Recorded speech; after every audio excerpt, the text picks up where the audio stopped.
जय भीम, जय भारत। आज मैं सवाल करती हूँ उन लोगों से जो कहते हैं कि जातिवाद नहीं है, जो कहते हैं कि देश आज़ाद हो गया है।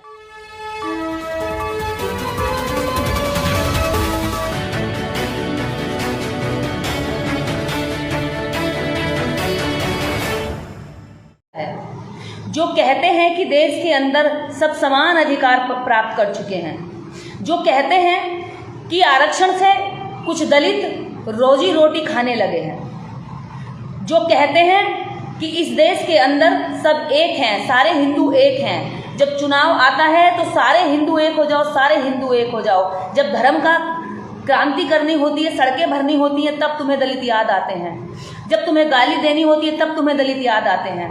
क्या इस देश के अंदर एक हिंदू दूसरे हिंदू को मारता है और हम कहते हैं कि ये देश आज़ाद हो चुका है? ये कैसा आज़ादी का अमृत महोत्सव मना रहे हैं हमारे प्रधानमंत्री जी? जब आपके ही भारत के अंदर एक राज्य में जालोर जनपद में एक ऐसी घटना हो जाती है कि 25 दिन तक FIR नहीं करवा पाते हैं घर वाले।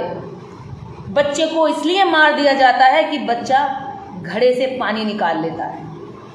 यहाँ घड़े की कीमत ज़्यादा है और एक मासूम बच्चे की, इंसान की कीमत भी इतनी नहीं है कि आप उसको इतना मारे कि उस बच्चे के कान की नस फट गई और वह बच्चा 25 दिन के बाद मृत को प्राप्त हो गया।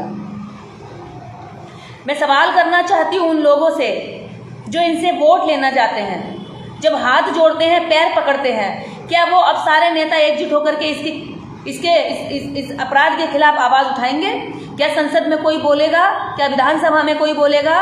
क्या जितने मंत्री संतरी बैठे हुए हैं, क्या इस घटना के ऊपर कोई बोलेगा? क्या यहाँ पर इन लोगों को फांसी के लिए आप लोग आवाज़ उठाएंगे? जब देश के अंदर हमारे माननीय प्रधानमंत्री मोदी जी के एक बयान से नोटबंदी हो सकती है, तो जातिबंदी क्यों नहीं हो सकती? आप क्यों बयान नहीं दे रहे कि जातिबंदी होनी चाहिए? आप नोटबंदी का रात को 8 बजे बयान देते हैं और पूरे देश के अंदर नोटबंदी हो जाती है। यदि आप बयान देते हैं कि जातिबंदी होनी चाहिए और कल से कोई भी जाति के लिए अगर कोई इस तरह का कृत्य करता है, जाति के भेदभाव से यदि किसी के साथ कोई एक्ट करता है, तो उसको फांसी की सजा होगी। क्या है हिम्मत हमारे देश के प्रधानमंत्री में, जो आज झूठा दिखावा करने के लिए आज़ादी का अमृत महोत्सव मना रहे हैं? किस मुंह से आज़ादी का अमृत महोत्सव मनाए दलित? जब एक हिंदू दूसरे हिंदू को मार देता, कुछ के मार देता, एक बच्चे को इसलिए मार देता, घड़े से पानी नहीं छूने दिया जाता, तो किस बात का हिंदू राष्ट्र बना रहे हैं आप? क्या ऐसा हिंदू राष्ट्र बनेगा?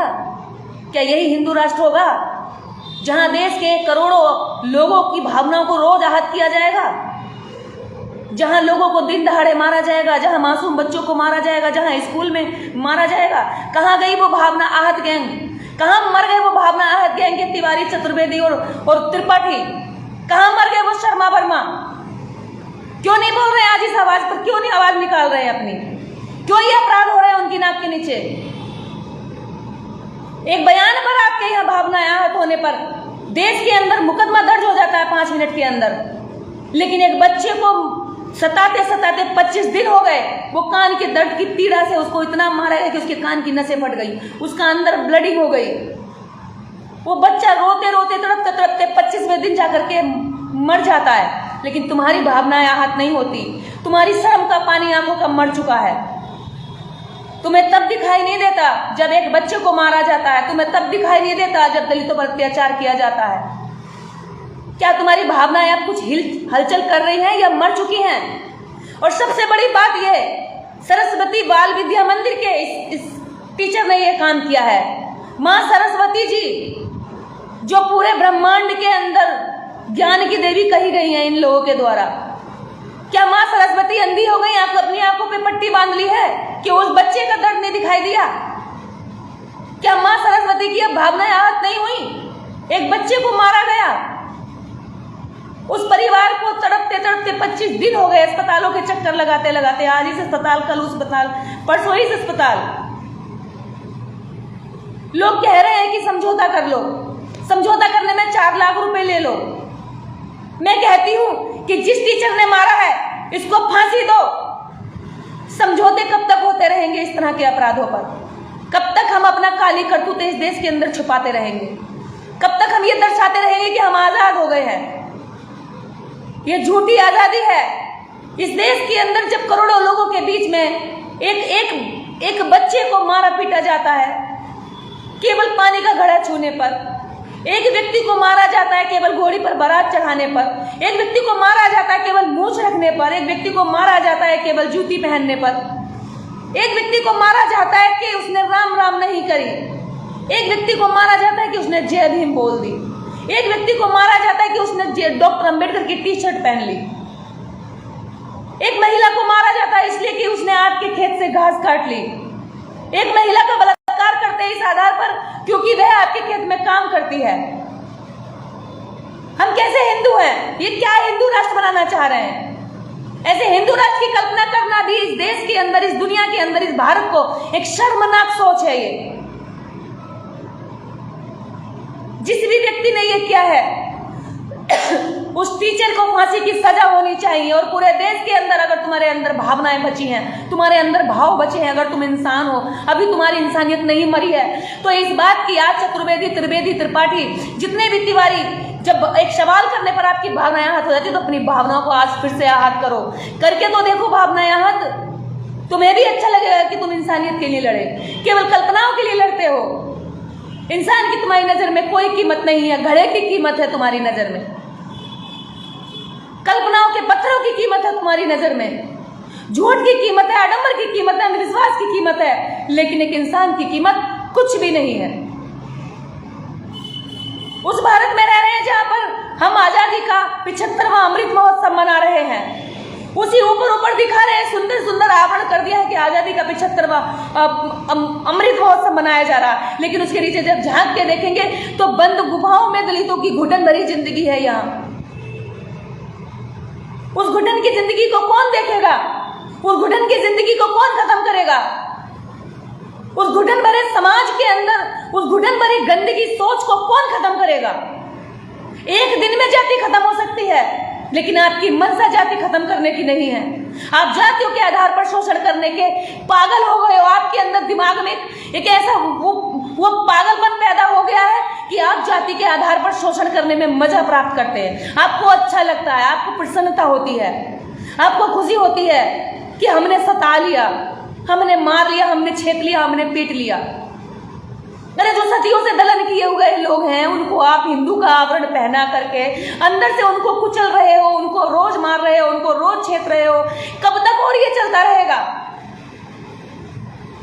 तुम्हारी भावनाएं अगर बची हैं तो आज जिंदा करिए उनको, आज उनको दिखाइए, हमें लगे कि हाँ तुम लोगों को इनके दर्द की भी चिंता है।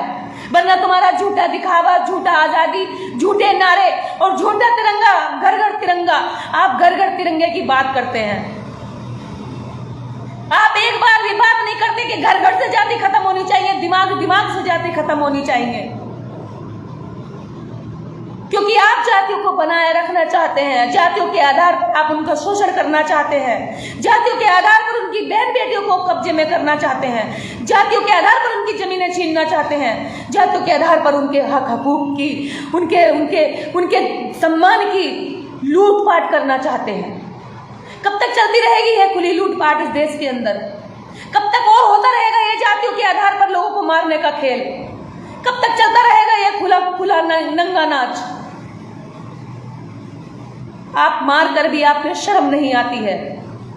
आज मैं कहती हूँ कितने सवर्ण हिंदू हैं जो इस घटना पर आप घिन महसूस करेंगे, जो इस घटना पर शर्म महसूस करेंगे, जो इस घटना पर सर झुकाकर दलितों से माफी मांगेंगे। कितने हिंदू हैं ऐसे दिलदार, कितने हिंदू हैं ऐसे इंसानियत वाले जो आगे आकर के कहेंगे कि ये गलत हुआ है, इसको फांसी की सजा होनी चाहिए, और देश में कोई भी ऐसा काम करे उसके साथ तुरंत फांसी की सजा होनी चाहिए। आप दलित नेता जितने जाते हैं संसद में, विधानसभा में, जाकर के गूंगे बहरे बन जाते हैं, पार्टियों के गुलाम बन जाते हैं, आवाज नहीं उठाते हैं। मैं कहती हूँ जनता से, देश की, मैं कहती हूँ दलितों से कि जब चुनाव में आपके घरों में आए तो इनका बहिष्कार करो, इनको भगा दो अपने मोहल्लों से, अपने गांव से, अपने शहर से। जब ये आपसे वोट मांगने आए तो जब ही पूछना है इनसे कि इन घटनाओं पे तुम्हारे मुंह बंद क्यों थे, तब पूछना है इनसे कि जब तुम्हारे बच्चों के, तुम्हारे समाज के बच्चों को मारा पीटा छेड़ा जाता है, उनकी दर्दनाक मौतें की जाती हैं, हत्याएं की जाती हैं, तब तुम्हारे मुंह क्यों सिल जाते हैं? आज सारे नेता दही जमा कर बैठे हैं मुंह में। क्या तुम्हारे अंदर दर्द नहीं बचा, इंसानियत नहीं बची? आज देश का सवर्ण क्लास चुप है, आज देश का नेता चुप है, आज देश के मंत्री चुप हैं, आज देश का पीएम चुप है, आज उस राज्य का मुख्यमंत्री चुप है। सरकारें चाहे बीजेपी की रही हो या कांग्रेस की रही हो, दलित का शोषण किसी सरकार में खत्म नहीं हुआ। जी भर के शोषण करते हो, इन्हें जानवर से भी ज्यादा बदतर मानते हो और कहते हो हिंदू राष्ट्र बनाएंगे। ये कैसा हिंदू राष्ट्र है? ये झूठा हिंदू राष्ट्र बना रहे हैं और ये रेत पर खड़ा हुआ एक महल की तरह ढह जाएगा। जिस दिन ये दलित इकट्ठे होकर के तुम्हारे उस झूठे किले में कीले गाड़ेंगे ना, ये सब बह जाएगा, देखना। इस देश के अंदर आप रक्तपात करने के लिए लोगों को मजबूर कर रहे हैं। जब ये आवाज उठाते हैं तो आतंकवादी हो जाते हैं, जब ये आवाज उठाते हैं तो माओवादी हो जाते हैं, ये आवाज उठाते हैं तो नक्सलवादी हो जाते हैं, ये आवाज उठाते हैं तो अपराधी हो जाते हैं। इनकी जरा सी आवाज उठाने से इनके खिलाफ 10 मुकदमे दर्ज हो जाते हैं। लेकिन इनके ऊपर हुए अत्याचार के लिए भी थाने में चक्कर लगा लगा करके हमारे पैर और जूते घिस जाते हैं। हम इस देश में रहते हैं। आज दुनिया के लोग सुनेंगे इस वीडियो को तो देखेंगे कि क्या वाकई में ये भारत आजाद है, क्या वाकई में इस देश की सरकार इस देश को आजाद करने के लिए काम कर रही है या देश के करोड़ों लोगों को गुलाम बनाने के लिए। आपको आनंद आता है इन्हें सताने में। आप इन्हें इंसान नहीं समझते, खिलौना समझते हो, मिट्टी का पुतला समझते हो, इनमें जान नहीं समझते, इन्हें जानवर से ज्यादा बदतर समझते हो। कुत्तों को प्यार करते हो, गाय के मरने पर आवाज उठाते हो, मॉब लिंचिंग कर देते हो, भीड़ में एक आदमी को मार मार के उसकी जान ले लेते हो।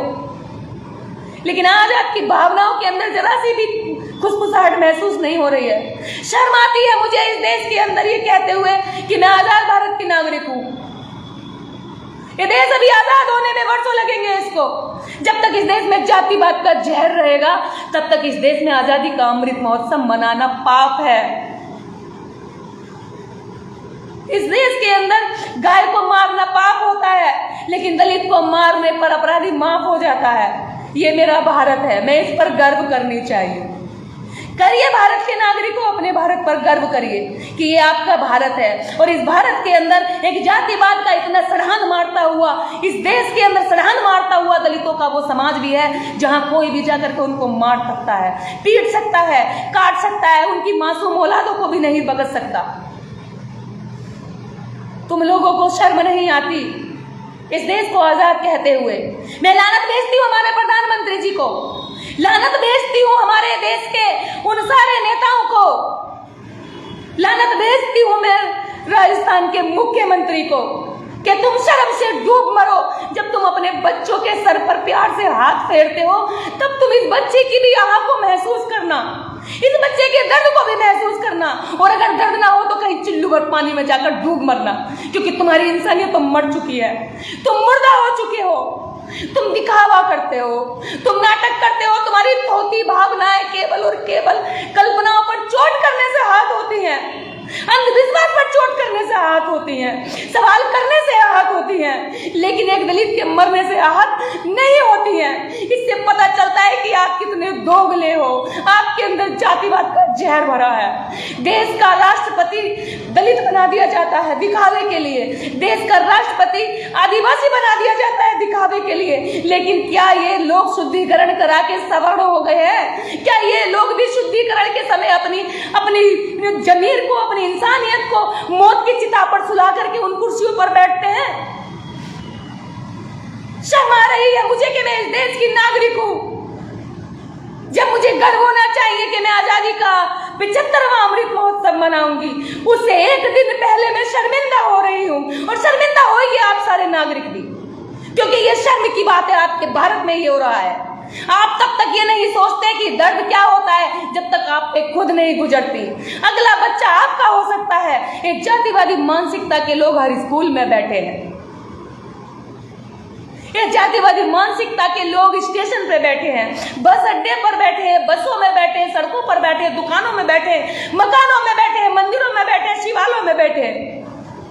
इनको खींच खींच कर निकालिए और पूछिए इनसे, कहाँ है तुम्हारी इंसानियत, कहाँ है तुम्हारी वो भावनाएं जो एक सवाल करने पर पूरे देश में आगजनी हो जाती है, एक गाय के मरने पर पूरे देश के अंदर हंगामा मच जाता है। एक हथनी के मरने पर दूसरी महिला संसद में जाकर के स्मृति ईरानी छाती पीटती है। क्या तुम्हारी छाती के अंदर अब पत्थर ठुक गए हैं? क्या तुम्हारी छाती में अब गुर्दा मर गया है? क्या तुम्हारी इंसानियत वेंटिलेटर पर पड़ी हुई सांसें ले रही है?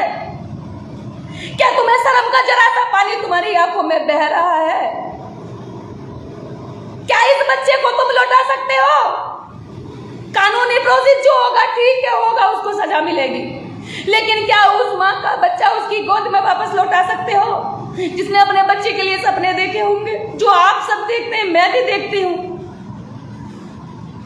क्या ये दलित इसीलिए अपने बच्चों को दर्द दे करके पैदा करते हैं?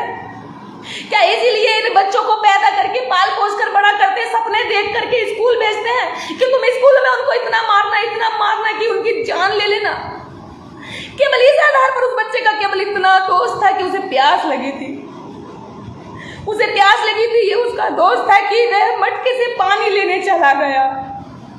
हे देश के नागरिकों, हे देश के सवड़ों, तुम्हारी मौत हो चुकी है, तुम जिंदा लाश हो। तुम्हारे अंदर एक पागलपन सवार है इनको शोषण करने का। डॉक्टर अंबेडकर के ऊपर जब कहा गया कि पानी नहीं पीने दिया स्कूल में, एक आप अभियान चला रहे हैं कि देश के अंदर हिंदू एक हो जाए, उस वक्त पर हिंदुओं के अंदर ही हिंदू को दूसरा हिंदू मारता है।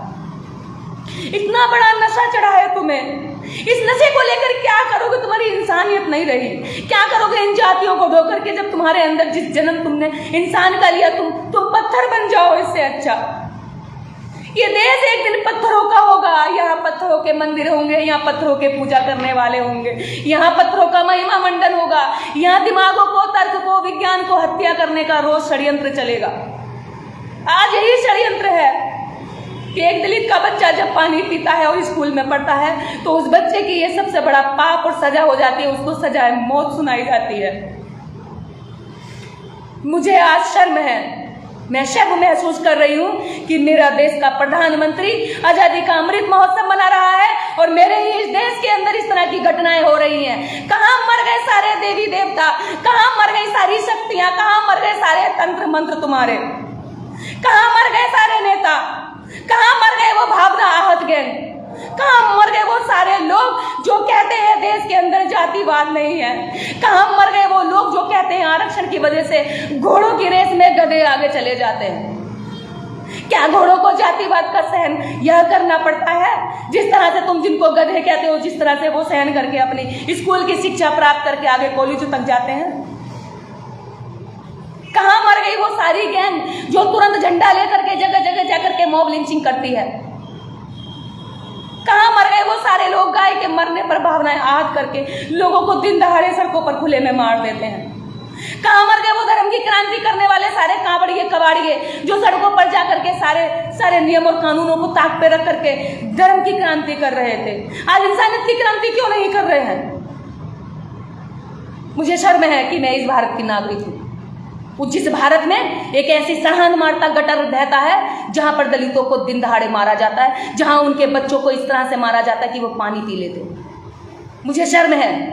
मैं 15 अगस्त में गर्व करने वाली थी अपने देश के ऊपर, मैं तिरंगे को सलाम करने वाली थी, मैं आजादी के 75वां अमृत महोत्सव मनाने वाली थी, लेकिन आज मुझे एक दिन पहले अपने देश की शर्मनाक हरकत पर शर्म आ रही है, क्योंकि मुझ में इंसानियत जिंदा है। मेरी इंसानियत मुझे बार बार चीख चीख कर कह रही है कि इस देश के अंदर जब ये हो रहा है तो मैं क्या कर रही हूँ? मैं आजादी का अमृत महोत्सव मना रही हूँ। कल तुम्हारे हाथ अगर झंडा तिरंगा लिए हाथ में नहीं कांपे ना तो समझ लेना कि तुम्हारी मृत्यु हो चुकी है, तुम केवल पपेट बन चुके हो, तुम नेताओं की, सरकारों की कठपुतली बन चुके हो। इस देश के अंदर आपको जिस तरह का ड्रामा करने को कहा जाता है आप ड्रामा करते हो, सिर्फ ड्रामेबाज हो गए हो, दिखावेबाज हो गए हो। सच्चाई में आप ना तो देश को संवारना चाहते हैं, ना सुधारना चाहते हैं, ना इसकी उन्नति चाहते हैं, ना इस देश के नागरिकों को आप सम्मान देना चाहते हैं। देश के जब तक प्रत्येक आदमी को समानता का हक नहीं मिलेगा, जब तक देश के अंदर प्रत्येक आदमी को न्याय नहीं मिलेगा, जब तक यहाँ ये आजादी नहीं होगी कि प्राकृतिक स्रोत जो पानी जिसकी सबसे पहली चर्या होती है, एक पशु पक्षी कीड़ा मकोड़ा भी किसी भी जगह जाके पानी पी सकता है, लेकिन इस देश के अंदर एक दलित के बच्चे को स्कूल के घड़े से पानी पीने की इजाजत नहीं है। अगर कल आजादी का अमृत महोत्सव मनाओ और झंडा हाथ में उठाओ तो शर्म आनी चाहिए तुम्हें कि तुम इस देश के वासी हो जहां पर दलितों को दिन दहाड़े कुचल कुचल कर मार दिया जाता है, जहां उन बच्चों को पानी पीने पर इतना मारा जाता है कि उनके कान की नस फट जाती है और वो अपने मुंह से पानी तक नहीं पी पाते। जब कल जनगण मन सुनोगे ना, राष्ट्रीय गान सुनोगे, तो तुम्हारे कानों में चीखें आनी चाहिए उस बच्चे की भी। जब तुम अपने हाथ में झंडा लोगे तो तुम्हें उस झंडे की जगह उस बच्चे की लाश तुम्हारे हाथ में दिखनी चाहिए, महसूस होनी चाहिए कि मैं इस देश में रहता हूं जहां दलित के बच्चे को सिर्फ पानी पीने पे मार दिया जाता है। शर्म है मुझे। इस देश के प्रधानमंत्री को चुना हम लोगों ने, जो जातियां खत्म करने का एक बयान नहीं देता, जो नोटबंदी का रातों रात बयान देता है और पूरे देश में नोटबंदी हो जाती है। जब दलितों को गोली मारी जाती है तो हमारे प्रधानमंत्री जी कहते हैं मेरे दलित भाइयों को गोली मत मारो, गोली मुझे मार दो। कितने लोग हैं आज ऐसे जो ये सवाल कर सकते हैं इस देश के प्रधानमंत्री से, कहां गए वो प्रधानमंत्री कि जब स्कूल में पानी पीने पर उस बच्चे को मारा जा रहा था कि हे टीचर तू इसको मत मार, मुझे मार ले।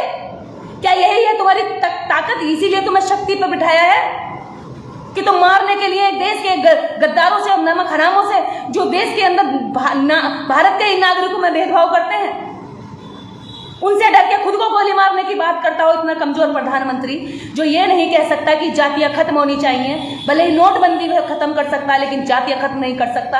ऐसे प्रधानमंत्री पर हमें कल गर्व करना था लेकिन आज शर्म करनी पड़ रही है।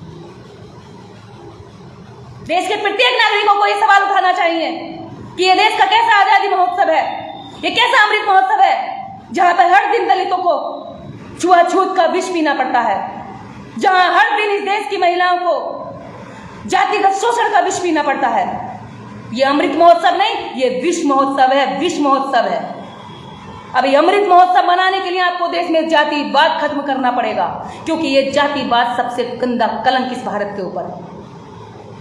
जय भीम, जय भारत।